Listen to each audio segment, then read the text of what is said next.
your cells in petri dishes. But in the environment of this body, they're designed to run at -20 to -25 millivolts. So one of the things that you will find is the characteristic of essentially all chronic disease is that you have low voltage going to that organ. So, so we are constantly wearing ourselves out and needing to make new cells. So what I'm seeing here is one slide behind that one, apparently. Okay. So we are constantly wearing ourselves out and having to make new cells. So the macula in your eye today is only 48 hours old. In other words, you get new cells in the macula every 48 hours. The lining of your gut is 3 weeks old. The skin you're sitting in today is 6 weeks old. Your liver's 8 weeks old, and your nervous system is 8 months old. So we are constantly wearing ourselves out and having to make new cells. So it turns out then that chronic disease only occurs when you lose the ability to make new cells at work. Let me say that one more time. Chronic disease only occurs when you lose the ability to make new cells at work. Well, if that's the case, then we need to ask the question, what does it take to make a new cell that works? Well, as I mentioned, it takes -25 millivolts for a cell to run, but to make a new one takes double that. It takes -50 millivolts. And then in addition to having the voltage to make new cells, we have to have all of the nutrients to make a new cell. So if your house gets blown down with a tornado and you have to build a new one, guess what? You have to have everything you need to bake it. You can't build a new house with doorknobs and bathroom tiles. You have to have shingles and rafters and doors and windows, etc. You have to have everything it takes. And this is a big mistake people make when they're trying to get well, is they try one substance at a time, saying that, well, I want to see what works. Well, it's not going to work because you have to have everything all at one time to build a new cell. So we have to have -50 millivolts of energy. We have to have everything it takes to make a cell. And then we have to deal with any of the toxins that are hanging around that damage cells as fast as we make them. And the most common toxins we have to deal with are heavy metals like mercury, toxins coming out of our teeth, and GMO foods with the pesticide called Roundup or glyphosate. Now, the body actually has 4 different battery packs because the human body is a portable electronic device. Like all electronic devices, it has to have a battery pack or multiple battery packs.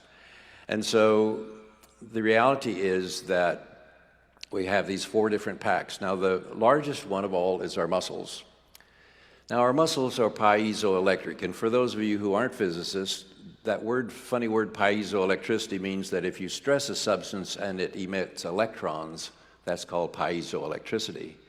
So when I move my muscles, I'm generating electrons, which is, by the way, why exercise is so important, because exercise is the way the human body is designed to recharge your own personal battery pack.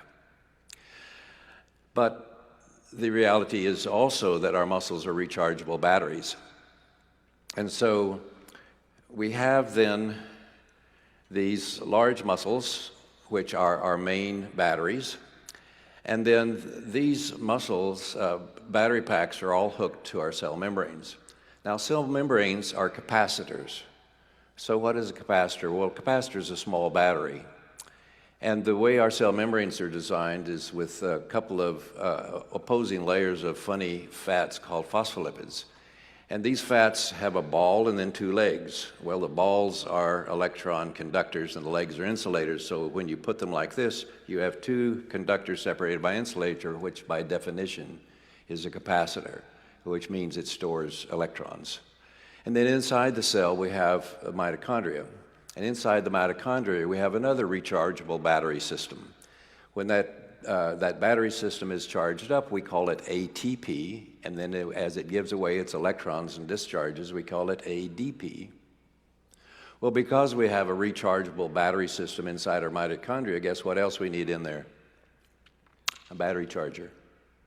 The battery charger inside the cell is called the citric acid cycle or the Krebs cycle.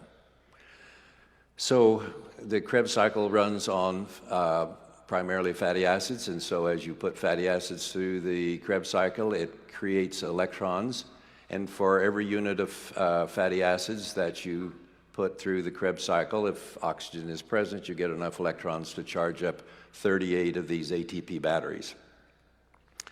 Now, in addition, we have the DNA. Now, DNA inside of our cells, we generally tend to look at it from the side, and we look like we took a couple of step ladders and twisted them. But if you look at it from the top, it looks like this. And every circle of DNA is golden mean, and what that means is that it's 1.618 times the diameter is 1.618 times the height and so forth. And any place in the universe where there is something that's golden mean, or in the shape of a platonic solid, it will cause implosion of scalar energy. So because our DNA is golden mean, then scalar implodes into it and gives it its charge so that it has the energy to do its job. So then we have our muscles then are stacked one on top of each other in a very specific order, like stacking batteries in a flashlight. And so surrounding the stack of muscle batteries, we have a substance called fascia, which is very much like a stocking. And of course, fascia is that shiny stuff you see when you carve the Christmas turkey. Now, the interesting thing about fascia is that fascia is a semiconductor. So what in the world is a semiconductor? A semiconductor is a collection of molecules arranged in such a way that electrons move through it at the speed of light, but only in one direction. So we have then this continuous stack of fascia going from our toes up to our brain, or from our fingers up to our brain, and surrounded by this stocking, which serves basically as the wiring system for the body. So we have then the stack of muscle batteries surrounded by the fascia, so that every organ in the body has its own battery pack. Because every organ in the body has its own battery pack, then we have the ability to isolate, measure that voltage, and figure out why that organ's malfunctioning.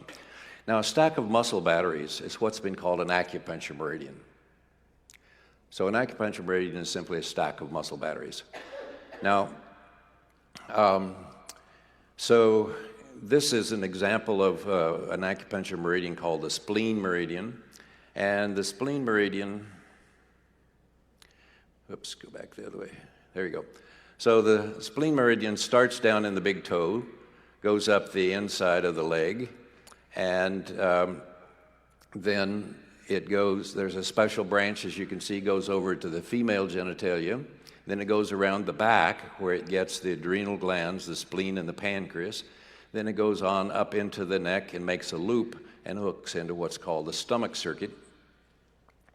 And then the stomach circuit gets the macula of the eye. So by the way, if anybody has macular degeneration, it's because you have low voltage in your stomach circuit.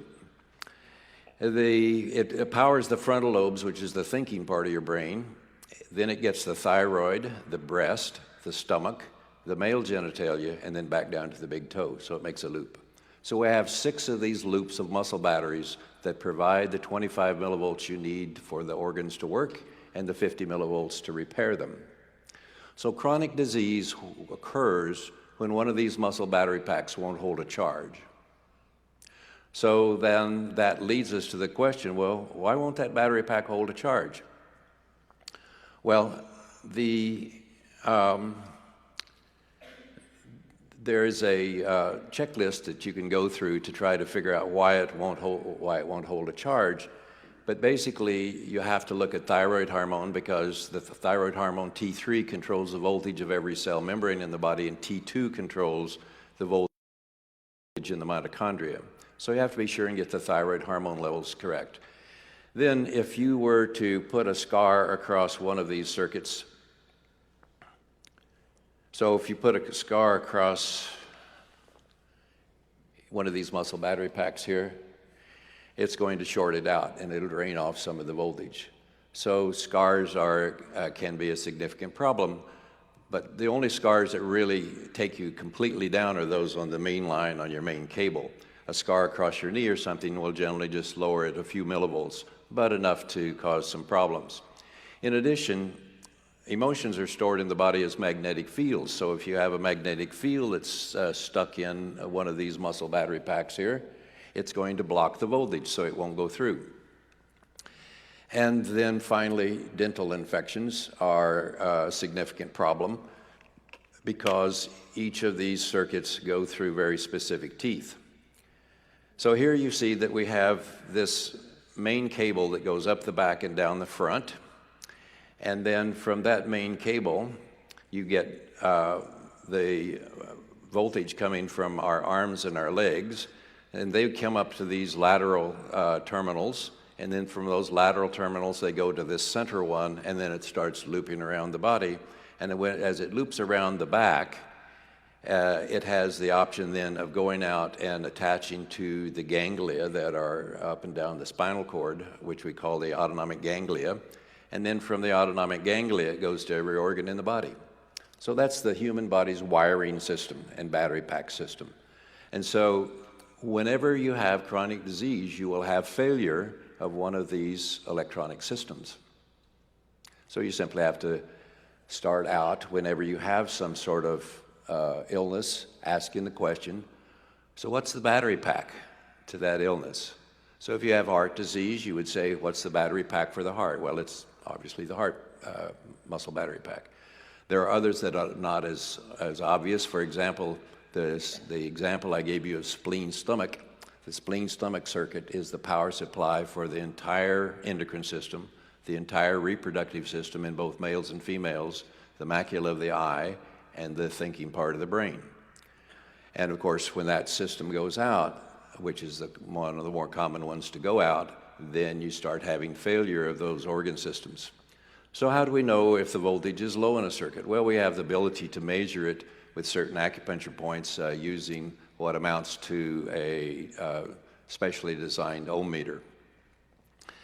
Now, as we began to then identify the power packs that is not working correctly, we have two things in front of us. One is to figure out why that battery pack won't hold a charge, and then the second is to try to recharge the battery pack while we're figuring out how to fix the reason that we got into trouble in the first place. So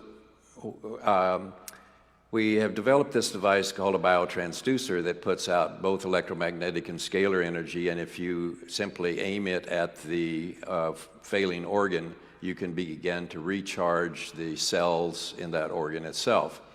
And then you want to come behind it and you want to charge the muscle battery packs. And these diagrams that we have here, where you see the red and the black dots, show you where to put the polarity, because every battery pack, like every other battery you're aware of, has terminals and polarity. So you take patches and you stick the patches on to where the terminals of that battery pack that doesn't have enough charge. Hook it onto the biomodulator, which is a little portable device that looks a bit like a computer mouse. And it puts out waveforms that are designed to implode energy and transfer energy to the cells and recharge your muscle battery packs. So you're recharging the organ, you're recharging the muscle battery packs while you're working on figuring out, well, why won't that battery pack hold a charge in the first place? Now, one of the interesting things is that our bodies are wired up like many circuit boards.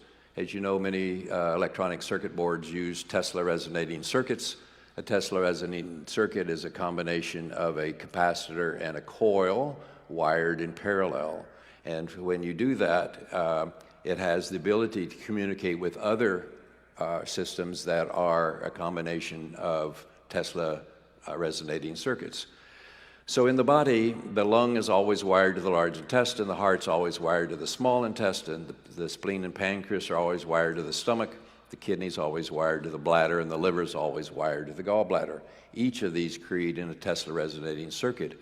And because they are Tesla circuits, they're able to communicate with each other. So one part of our body knows what's going on in the other part of the body because we're wired up with Tesla resonating circuits.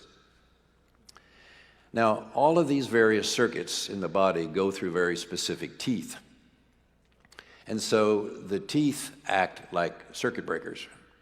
So if you begin to have an infection in one of your teeth, it will at first begin to reduce the voltage that's in that circuit and later actually switch it off.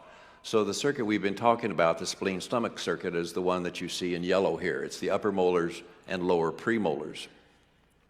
And so if you have an infection in an upper molar, then it's going to begin to affect your spleen-stomach circuit, which means it's going to affect, as I mentioned, your entire reproductive system, your entire endocrine system, the thinking part of your brain, and the macula of your eye. So most people with macular degeneration have an infection in an upper molar on the same side as their macular degeneration. Now, one of the issues then is how do teeth enter into this whole system? Well, it turns out that the teeth appear to function similar to the way that a lymph node does in the lymphatic system. If you have infection in your lymphatic system and it goes up the lymphatics, it gets caught and trapped in a lymph node. Well, emotions are trapped in the body as magnetic fields, and those magnetic fields tend to end up being trapped in teeth as well. And so what you'll find is that the majority of chronic illness actually begins with an emotional event. Let me say that one more time. The majority of chronic disease actually begins as an emotional event. And that emotion is a magnetic field that starts blocking the circuit by getting caught in one of the teeth. And as it does so, it begins to lower the voltage in the tooth. Now, Dr. Steinman showed that every tooth has within it a pump that pumps fluid from inside the tooth to inside the mouth, and that's what keeps you from getting cavities. Your kids will be happy to know that it's not Snicker bars that are causing their cavities, it's the failure of this pump.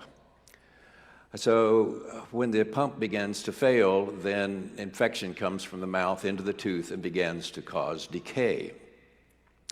So the emotion begins to lower the voltage enough in the tooth that the pump begins to fail, and then you begin to get a cavity, and then you begin to get a crown, and then you begin to eventually keep going until you get a root canal, and then that leads eventually to having a malignancy.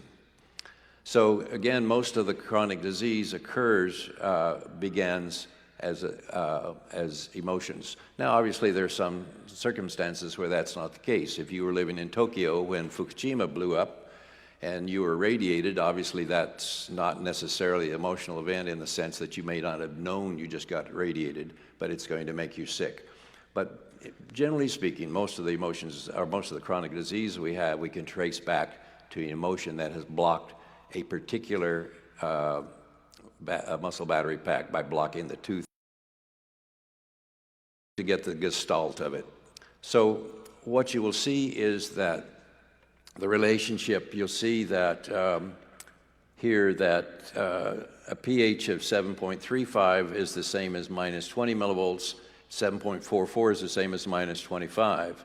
So that's where our cells normally run. But as voltage begins to drop, then things begin to get worse and worse for us until we finally get down to plus 30 millivolts. All cancers occur at plus 30 millivolts. So what you see is that normal tissue is running at electron donor, which is minus 25 millivolts. And as you go past zero, you have flipped the polarity. That is that every battery, as you know, has a plus on one end and a minus on the other. And as you drain the battery all the way to zero, it flips its polarity upside down. And so when the polarity reverses is when and it gets all the way down to plus 30 millivolts is when malignancies occur. Now, we don't have time to really go into that in much detail today, but The amount of oxygen that will dissolve in water is dictated by the voltage of the water. So as the water inside of our cells has lower and lower voltage, then the oxygen in the cell comes out of the cell and disappears. And when you finally flip the polarity, there is so little oxygen capability in the cell that the stem cells recognize that signal that, hey, we just ran out of oxygen here, please help. And so stem cells go over and invade the local blood supply and create a mass of blood vessels that we call a cancer, which is indistinguishable from a placenta in a pregnant female. So basically all solid tumors are placentas that is the body's way of responding to lack of voltage and oxygen. So if we begin then to think about the way that this works, think about my thumb. My thumb is a perfectly good thumb, by the way. It's running at what voltage? Minus 25 millivolts. Now I hit it with a hammer and I destroy some cells in my thumb. What's going to happen is that the thumb's immediately going to go to minus 50 millivolts. And minus 50 millivolts causes the arterioles to dilate. And the reason that happens, of course, is we need the raw materials dumped at the curb there, so to speak, so that we can rebuild the cells we destroyed with the hammer. Well, when those capillaries dilate, we get all the signs we normally call inflammation. We have redness, we have swelling, we have heat, we have a pulsing pain, and it makes you say bad words. So my thumb gets busy and it makes new cells, it replaces those I smashed with a hammer, it goes back to minus 25 millivolts, and I'm a happy camper. But on the other hand, if when I smash my thumb, if the power supply going to the thumb is inadequate to provide the minus 50 millivolts I need to make new cells, then my thumb won't heal, and I'm stuck in chronic disease. You see that? So I can take all the pills I want, I can do all the surgery I want on the thumb, but it'll never get well until I do what? Insert enough electrons to get me up to minus 50 millivolts. And so if you understand what I just told you about the thumb, you understand basically my whole lecture. So I can go home now. Oh, no, wait a minute. Still a little bit more, but the point is that chronic disease occurs when you don't have enough voltage to make new cells. And so as voltage begins to drop, then oxygen begins to drop. And when oxygen drops, there are several bad things that begin to happen. One of the things that, as I mentioned earlier, is that you begin to have less ATP, which is the voltage inside the cell that the cell needs to do its business. Now, I also mentioned to you that because of the Krebs cycle being able to recharge 38 of these ATP batteries for every unit of fatty acid you put through the Krebs cycle, that's only true if oxygen is available. If oxygen is unavailable, then for every unit of fatty acid you put through the battery charger, you only get enough electrons to charge up 2 batteries. So it's a bit like having a car that goes from 38 miles a gallon to 2 miles a gallon. Your cells become very inefficient. Now, in addition to having inefficiency of the intracellular voltage, we have problems with bugs. Now, the body contains perhaps 1 trillion bugs of various kinds, and the majority of them are suppressed by oxygen. But as oxygen levels begin to drop because voltage drops, then these bugs wake up. And the first thing the bugs want to do is have lunch, and they want to have you for lunch. Now, bugs don't have teeth that they can take a bite out of you, so instead they put out digestive enzymes to dissolve your cells so they can get the nutrients. So think about having a sore throat. The strep bacteria are on your tonsils having a picnic, and they're having a good old time, but you have the world's worst sore throat. You have a headache, you have a fever, you have vomiting, you have diarrhea, your joints hurt, you're having a miserable day, and it's because the bugs are having their way by putting out these digestive enzymes to get their nutrients out of the cells. Now, one of the things is that as voltage and oxygen drop more and more, these microorganisms lose their cell membranes. So they become what have been called cell wall deficient organisms, or stealth pathogens. One of the problems with that is, first of all, you can't culture them. Secondly, you don't see them with a standard microscope. You need one of these fancy microscopes called phase contrast or dark field microscope. And these bugs then put out various toxins and began to damage the local tissue. And often what we call an autoimmune disease is simply these bugs having their way with your local tissue. So as they put out their toxins, you get the signs of inflammation and swelling and so forth. But if you try to culture anything or look at a biopsy of that area, you don't see anything because normal hospitals and physicians' offices don't use one of these microscopes where you can actually see them. In these images that you see on the screen, you see these various cell wall deficient bugs inside red blood cells consuming them. In the lower right, you see where I took red blood cells, put it under a cover slip on a microscope slide and let it sit there for a few hours, and as it consumed all of the oxygen, you see the Lyme spirochetes come crawling out of the red cells. So everybody in this room has Lyme disease. It's just whether or not your immune system has the ability to deal with it, whether you have symptoms from it. So then as the voltage gets down toward plus 30 millivolts, then the cell wall deficient fungus shows up, and you begin to have these kinds of cells. This is blood from a fellow who had leukemia, and you can see the fungal forms in his blood that the fungus is always associated with these kinds of things. So I'm going to skip past this. It's just a better microscopic view, and I want to go to talk to you a minute more about teeth, because that's terribly important in the understanding how to get people well. Now, if you look at the lower left image, you see a car battery that has corrosion around it, which means that the alternator in that car is going to have trouble keeping that battery charged up. Well, the tooth just above it is attached to a muscle battery, but it also has corrosion, and thus it also has trouble keeping that battery charged up. And then as corrosion in either your car battery or your tooth gets worse over time, then it gets harder and harder and harder and harder to keep your battery packs charged up. And eventually, in the car battery, the corrosion will come outside the battery itself and start corroding through your battery cable, which now means you have a total short circuit and your car won't start. Well, this process occurs in the body when the infection in the tooth moves out into the bone. So when you have infection in a bone around a tooth, it actually works just like a circuit breaker and takes down that circuit. And then the two circumstances in which that occurs is either a root canal tooth, which is, of course, a dead tooth. Most of you may know the way you do a root canal is you drill a little hole in the top of the tooth and you put an auger down in and you rip out the artery and rip out the nerve and kill the tooth, and then you fill it with putty. You know, the problem is that now the tooth is dead and all dead tissue gets infected. The dentists are the only physicians that believe you can get away with leaving dead tissue in the body. No other doctor believes that.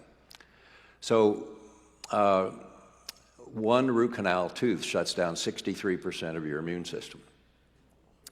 So, and then what makes it worse is that it then gets out into the bone, and when it gets into the bone, it shuts off that circuit, and so now the voltage drops significantly in that circuit, and that's why you find we looked at all the cancer patients we've seen in our clinic, and 95% of them were associated with a root canal or an infected bone where a tooth had been pulled. 95%. So a leading contributor to cancer is having an infection in the bone around one of the teeth.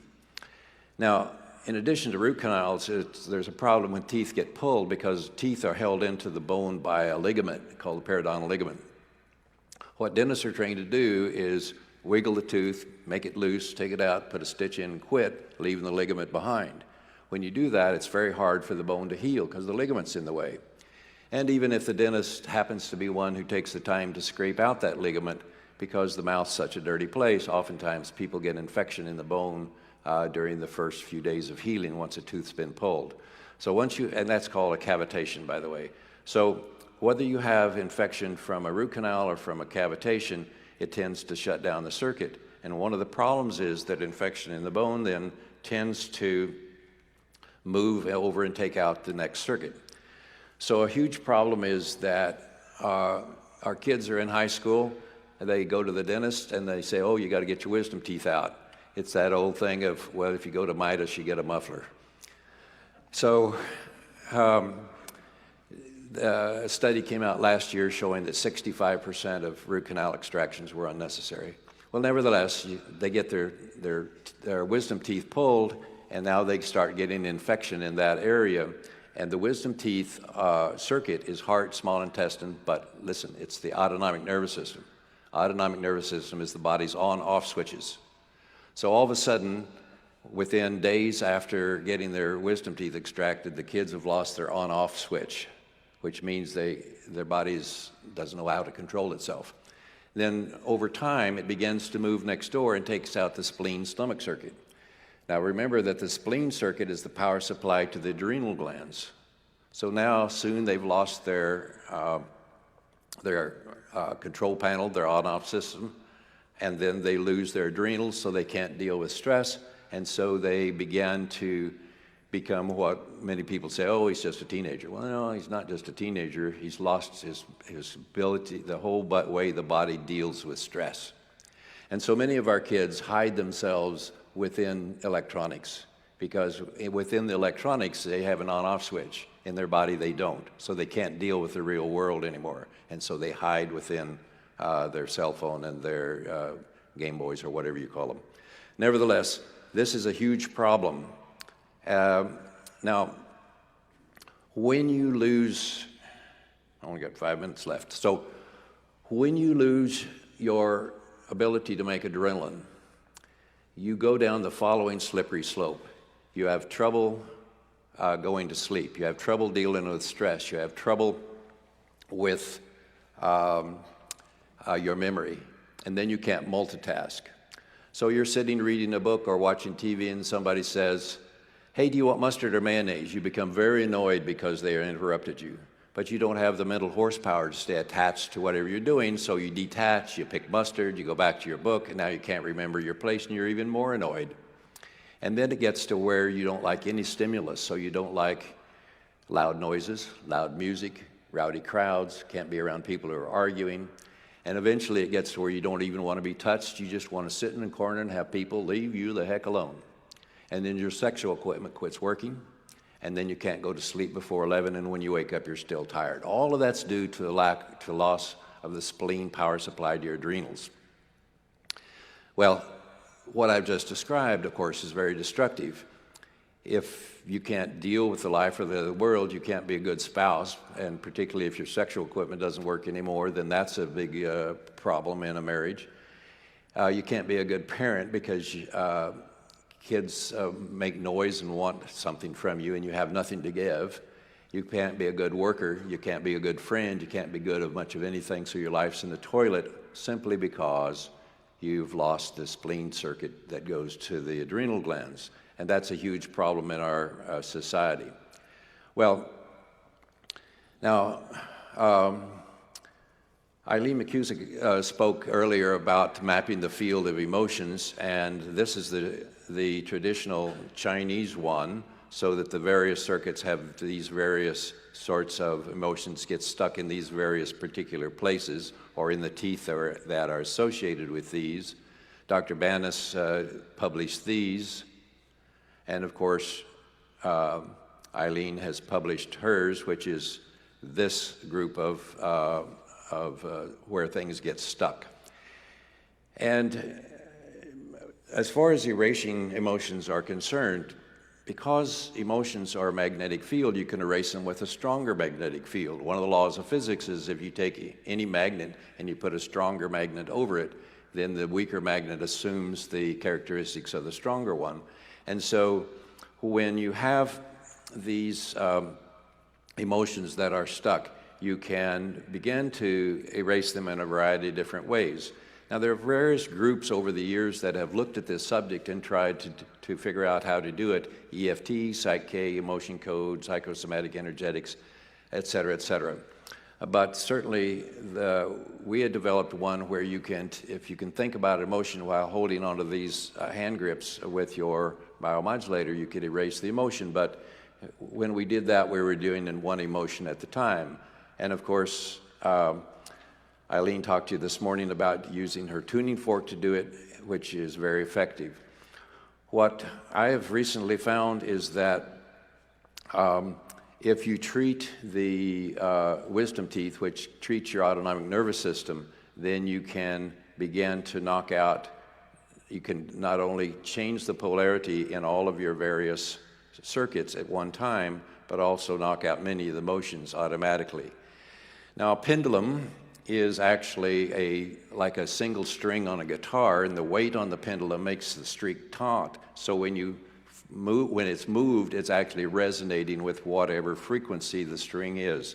So what you do is you hold this pendulum over the small intestine, heart, small intestine autonomic system, and you take the biotransducer and simply put it over the wisdom teeth, and you watch the pendulum, and it'll always be spinning backwards if the voltage is low, counterclockwise, and you keep holding it there, and pretty soon it'll slow down, and then it'll start spinning clockwise.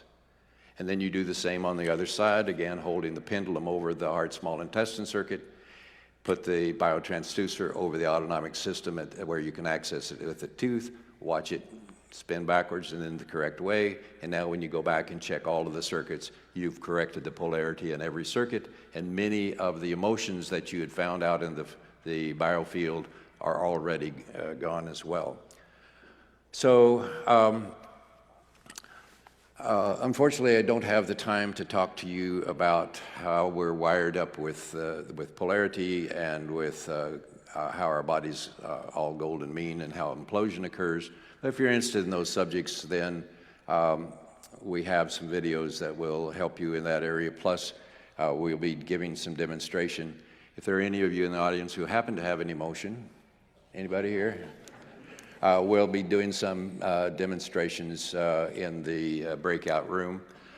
So what I've hoped to accomplish in these few minutes I had to talk with you is to help you understand that the body is an electronic device which has multiple battery packs, and the chronic disease occurs when those battery packs won't hold a charge, and that getting well involves you identifying which battery packs are failing you, identifying the reason that they're failing you and fixing that, so that it's basically what we're doing is like you coming home from work and opening the fridge and it's hot in there and the lamp in the living room won't turn on, the TV in the bedroom won't turn on, and you go out in the garage and flip the circuit breaker and now everything works.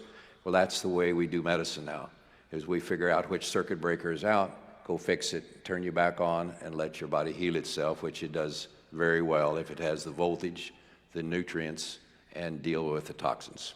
Thank you for allowing me to be here.